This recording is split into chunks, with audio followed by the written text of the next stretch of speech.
Zen and the Art of Motorcycle Maintenance. Such a profound and compelling title. It caught the eye of many a rider, mechanic, or passerby perusing through a bookstore back in the 1970s. It's still an attention-grabbing title, as it appeared up in my audiobook list and I felt compelled to check it out. I found myself personally interested in Zen and Stoicism as a philosophy for life. Wandering, sometimes having a soft music in the background to focus on. But I wasn't sure how that would relate to maintenance on a bike, honestly, so I was really interested to hear what this guy had to say. I had this image of a philosophical mechanic passing by some farm and maybe acquiring some great barn find, which they then meticulously restore and piece back together. A rebirth of the bike and potentially their own self. Perhaps there would be some grand connection between routine maintenance done on your bike and introspective maintenance. Or maybe there was some grand lesson to be learned from fixing a flat on the side of the road? Question mark? Not to toot my own horn here, but all of that sounds more interesting than what I actually read. Well, listened to. I listened to it on an audiobook. I didn't read it, but I listened to it. As described by the author, Robert Pirsig, in his own introduction of the book, it should in no way be associated with that great body of factual information relating to Orthodox Zen Buddhist practice. It's not very factual on motorcycles either. Which then begs the question, why did you title it as such if it has very little to do with either subject?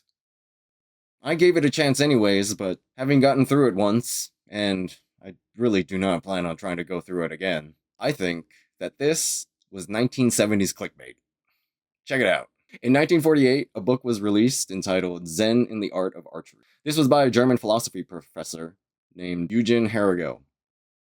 I probably pronounced that wrong. Forgive me, Germany. Regarded as the first introduction of Zen Buddhism from Japan, it is a recount of his experiences studying Kyudo, which is Japanese archery, under a master named Awa Kenzo, and how the meditative practices of Zen related to and influenced their physical practice of archery. This book was later translated in 1953 and released to the rest of the world. Since then, nearly 200 works have had a similar title, from Zen in the Art of Writing to Zen in the Art of Competitive Eating, and so on and so forth, all with a very similar theme of how ideas and principles of Zen Buddhism can be applied to any one given activity, or explaining Zen ideas through relating them to a given routine or skill to master.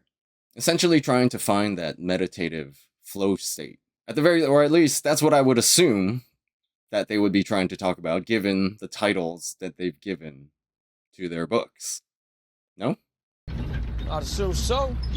But perhaps they too are just philosophical rants by an unknown philosopher going through an existential crisis. It's actually hard to say when I think about it, because obviously I have not read all 200 of these books. I mean, had this book been called The Philosophical Rantings on the Nature of Quality, A Personal Existential Crisis by Robert Pirsig, less people probably would have been interested in it. I know that I never would have checked it out myself, that's for sure. So I think that this was the only way that they could have ever sold one damn copy.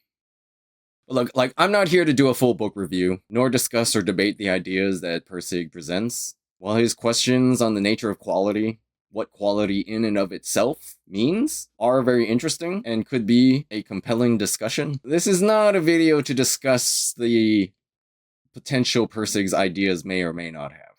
Honestly, I found his writing to be very convoluted and hard to follow, coupled with an air of superiority and insecurity that reeks with every word. I honestly think I find myself writing this and talking to you now because I felt totally tricked by this book and the title. And I'm wondering how many other people felt the same way. Like, the title of the book really caught my attention when I first came across it. And I was really excited to give it a listen, to see what the author had to say about this. Even despite the introduction, I felt, well, we'll give it a shot and see where it goes. I mean, I too have found a lot of inspiration coming from writing, more so than I thought I ever would. And I've really enjoyed the process of learning to work on my bike and keep it maintained, and I just thought that this would be the perfect complement to all of that. Alas, my friends, this is not the case.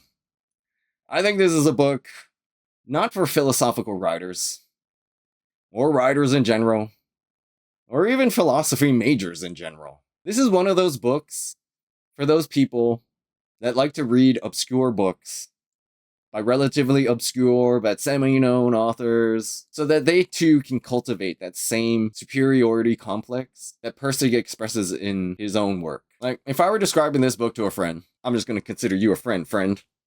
The story is a middle-aged man goes on a road trip, happens to ride a motorcycle, reluctantly travels with two friends whom he constantly talks shit about in his head, and doesn't actually really seem to like them or care about them much at all, who then drags his son along on this trip to spend quality time together, yet all the while seems to be annoyed at his son, who is constantly asking questions and just trying to talk to his dad that he is holding on to for dear life while riding this motorcycle.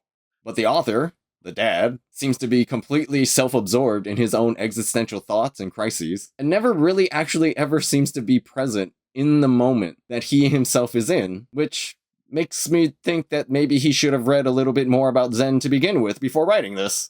Scholarly types will rave about its lasting impact as a piece of writing on our culture, but I genuinely feel that this whole thing has been overhyped and does not deserve nearly as much credit and attention as it receives. I think if you approach this as just a philosophical essay that happens to take place on a ride, you might get more out of it.